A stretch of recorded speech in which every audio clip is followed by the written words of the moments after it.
Voilà, en tout cas, merci pour l'invitation. Moi, je suis vraiment content d'être là. Je vais vous parler de la télévision. C'est un sujet qui a été énormément étudié dans la littérature scientifique. Je vais me placer ni d'un point de vue politique, ni d'un point de vue de sociologue. Bourdieu, Chomsky, ces gens-là l'ont fait beaucoup mieux que moi. Je vais me placer d'un point de vue strictement scientifique. Donc, ce que je vais vous dire, c'est ce qu'il y a dans la littérature scientifique, médicale, en neurosciences, et je vais m'en tenir à ça. La télé, je vais voir quelques facteurs. Alors, je joue sur la lecture, j'en parlerai pas, juste un tas de facteurs. Je vais en voir deux, l'attention, le langage, qui sont parmi les plus touchés. Alors, l'attention. L'attention, c'est génial parce que il y a une mère qui m'a dit l'autre jour, franchement, si la télé ça pourrit l'attention, c'est pas vrai, j'y crois pas. Je prends mon gamin, je le mets sur une chaise, je le mets en face d'un jeu vidéo ou d'un dessin animé, je reviens 3 heures après, il est toujours devant, il n'a pas de problème d'attention. Voilà. Donc, il y a deux types d'attention. Il y a l'attention qui est une attention captée, c'est l'environnement qui va venir capter votre attention. Ça démarre du mollusque qui se tourne vers le soleil. Vous l'avez chez le rat, le chat, le primate, tout ce que vous voulez, jusqu'au bonhomme. Quand votre gamin il naît, il est livré avec un système attentionnel en kit qui est tout monté, tout fait. Quand il y a quelque chose qui apparaît dans notre environnement, quelque chose de nouveau, quelque chose qui nous surprend, on porte notre attention dessus. C'est un réflexe. Au même titre que quand le toubib il vous tape sur le genou et que ça vous fait bouger la jambe, quand vous avez quelque chose d'inattendu, ça passe même pas par le haut du cerveau, c'est même pas réfléchi, vous tournez votre attention. Il y a deux raisons à ça. Franchement, si vous avez quelque chose d'inattendu, alors moi maintenant, mais si vous avez quelque chose d'inattendu, c'est soit quelque chose qui vient vous bouffer et il faut réagir vite, soit quelque chose à bouffer, il faut réagir encore plus vite. En gros, on peut le résumer comme ça.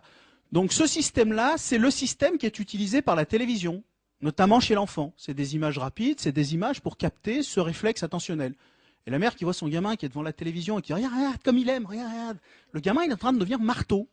On est en train de solliciter constamment un réflexe qui est censé marcher de façon quand même épisodique. Et c'est pour ça que les gamins qui regardent la télévision avant d'aller à l'école, par exemple, ça mobilise énormément les ressources cérébrales. Vous ne faites pas marcher un réflexe comme ça use. Enfin, je veux dire, ça enlève l'essence du moteur, quoi. Et quand il arrive à l'école et qu'il a passé 3/4 d'heure ou 1 heure devant la télévision avant d'arriver, franchement, il n'y a plus rien dans le système. Vous avez un zombie et il faut que le système se remette sur pied. Donc, en dehors de ce système d'attention, vous avez une attention dirigée. Là, c'est le cerveau qui va mettre l'ensemble de ses ressources sur une tâche donnée. C'est vraiment la colonne vertébrale de l'intelligence, l'attention. Sans attention, il n'y a rien qui fonctionne. L'attention, elle fait quoi? On peut la voir un peu comme un chef d'orchestre, pour faire très simple. Il y a un chef d'orchestre là-dedans qui va contrôler ce qui remonte. C'est-à-dire, dès les informations qui vont remonter et qui vont passer par les relais de bas niveau du cerveau, dès cette information-là, elle est filtrée. L'attention ne laisse passer que ce qui l'intéresse. Ce qui permet d'inhiber les interférences, notamment. Ensuite, quand ça arrive en haut, il va falloir sélectionner les joueurs. C'est-à-dire qu'il va falloir sélectionner dans le cerveau, il va falloir faire taire tous les gens qui n'ont rien à dire, en gros. Et tout ça, ça s'apprend. Et tout ça, c'est un système qui s'apprend et qui s'apprend dans l'activité. Le jeu chez l'enfant, et puis un peu plus tard, je sais pas, la lecture, l'activité sportive, le jeu d'échecs, etc. Il y a plein d'activités qui développent l'attention. Il y a un très beau bouquin de Christophe André sur la méditation. Qui s'appelle Méditer au quotidien, je sais pas, où il explique assez bien ça. Il montre que la méditation développe chez l'adulte l'attention. Et ce qui est important avec ce système attentionnel, c'est qu'il se développe tout au long de la vie.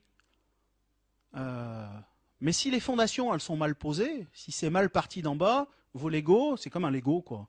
Et si en bas c'est tout petit et que ça n'a pas bien fonctionné, votre Lego il montera pas bien haut.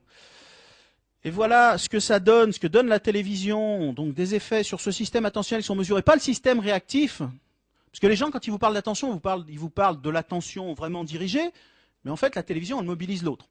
Donc quand on regarde cette attention-là réactive, cette attention dirigée, par contre, celle qui permet au cerveau de vraiment d'éliminer tout ce qui n'est pas pertinent et de mettre toutes ses ressources sur une tâche donnée, voilà.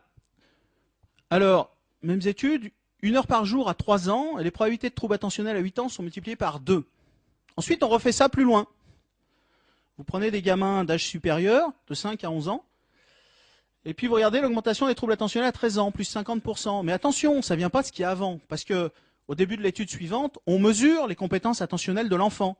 On sait d'où il part. C'est-à-dire que les troubles éventuellement arrivés d'avant, ils sont pris en compte.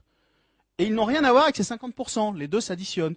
Alors il y aura peut-être une étude, je pense que ça va bientôt sortir, qui va prendre de 5 ans jusqu'à... Mais suivre les gamins pendant 30 ans, c'est du boulot. Donc il y a des équipes qui sont en train de faire ça. Je ne sais pas quand ça va sortir. Et ben voilà, 1 heure par jour à 14 ans, même chose, vous prenez en évidence, vous prenez l'ensemble des paramètres, niveau culturel, etc. et les troubles évidemment attentionnels initiaux, et vous augmentez encore de 44%, tout ça, ça s'additionne. Et petite cerise on the gâteau, des troubles attentionnels à 16 ans et vous multipliez les risques d'échec scolaire par 4. Donc on tape sur les instits, on tape sur l'école, mais je suis pas sûr qu'elle soit seule responsable des problèmes que peuvent avoir les gamins quand ils arrivent, à part mon instit, mais les autres ils sont bien. Voilà. Alors, des fois, c'est un peu subtil. Je vous ai dit que l'attention, elle se développait tout au long de la vie. Je vais prendre un exemple. Vous avez un adulte, papa, qui repasse. J'ai pas dit maman, hein. J'ai bien dit papa. Donc, papa qui repasse dans le salon. Et évidemment, il y a le gamin, vous savez pas quoi en faire. En gros, il vous prend un peu la tête. Donc, vous avez un petit parc, vous le prenez, vous le mettez dedans. Un peu, je dis bovin parce que je me suis fait engueuler l'autre jour. Donc vous prenez ce brave gamin et vous le posez dans son parc et vous avez l'impression qu'il fait rien. Il se passe plein de choses. Si on pouvait enregistrer ce qui se passe dans son cerveau, ça serait un feu d'artifice. C'est un miracle de l'évolution. Donc vous avez l'impression que vous avez un bovin apathique là qui fait rien pendant que vous repassez. Et en fait, vous avez un truc qui est en train de se construire et de s'allumer dans tous les coins. Et ça progresse de façon assez prédictible. C'est-à-dire que le gamin, il va commencer quand il est tout petit par prendre un objet. Sophie la girafe au hasard. Donc il prend Sophie, il la regarde 3 secondes, au bout de 3 secondes il en a marre, il la jette, ou il n'arrive même pas à la tenir, et puis le lendemain il la prend un peu plus longtemps. Et puis il la regarde un peu plus longtemps. Le regard c'est un signe d'ancrage attentionnel. C'est-à-dire quand le gamin est attentif à quelque chose, il porte son regard dessus. Il va la prendre plus longtemps, puis de plus en plus longtemps. Et puis au bout d'un moment il va prendre Sophie la girafe, il va prendre autre chose, et puis il va mettre les deux ensemble. Et puis ça va être de plus en plus compliqué. Si vous regardez les textbooks, les bouquins de neuropsychologie, des signes de retard du développement, par exemple, c'est des jeux plus courts, c'est des changements d'objets précoces. C'est une attention qui est mal focalisée sur l'objet avec lequel vous jouez. Vous pouvez prédire de là que l'enfant a un retard de développement. Qu'est-ce qui se passe avec la télévision? Le gamin, il est dans son parc, il chope Sophie la girafe. Et papa, il repasse. Il regarde la télé, évidemment. Et je dis, oh, pas grave. De temps en temps, il y a une image où il y a un son plus fort. Le gamin, il lâche Sophie et il regarde, parce que son système attentionnel le porte à regarder. Il y a eu un son, ça l'a inquiété, il a regardé. 1 seconde. Juste une, il n'y a besoin que de ça. Les gamins, là, dans cette étude, ils regardent la télévision entre 2 et 5% du temps. Mais cette seconde-là, elle fait que il a Sophie la girafe, il a regardé et il a perdu Sophie la girafe. Il recommence autre chose. Cette complexification, elle ne se fait plus. Et vraiment, vous portez atteinte au développement de l'attention et du système juste par ça. Parce que ces gamins-là qui sont devant la télévision, même si elle est d'arrière-plan, même si c'est pas eux qui la regardent, même s'ils ne font que jouer à côté, on parle de jeunes enfants, de 1 à 3 ans, ils changent de jouet plus fréquemment, ils présentent des schèmes de jeu beaucoup moins riches, ils affichent des places de jeu raccourcies, donc c'est moins compliqué puis c'est plus court, et en plus ils sont moins concentrés, juste du fait de la télévision.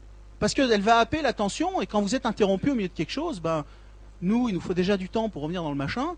Vous êtes en train de faire quelque chose, vous avez un mail qui arrive ou le psychopathe qui vous appelle sur votre portable 15 fois par jour, vous répondez, vous posez votre portable, il vous faut un peu de temps pour... Le gamin, il fait pas ça. Le gamin, il pose, il prend autre chose, il repart ailleurs. Et donc, au lieu d'avoir un jeu qui est de plus en plus complexe, il a une somme de jeux mis bout à bout. Et ça, c'est une atteinte directe au développement de l'attention, notamment, et de tout le reste du système.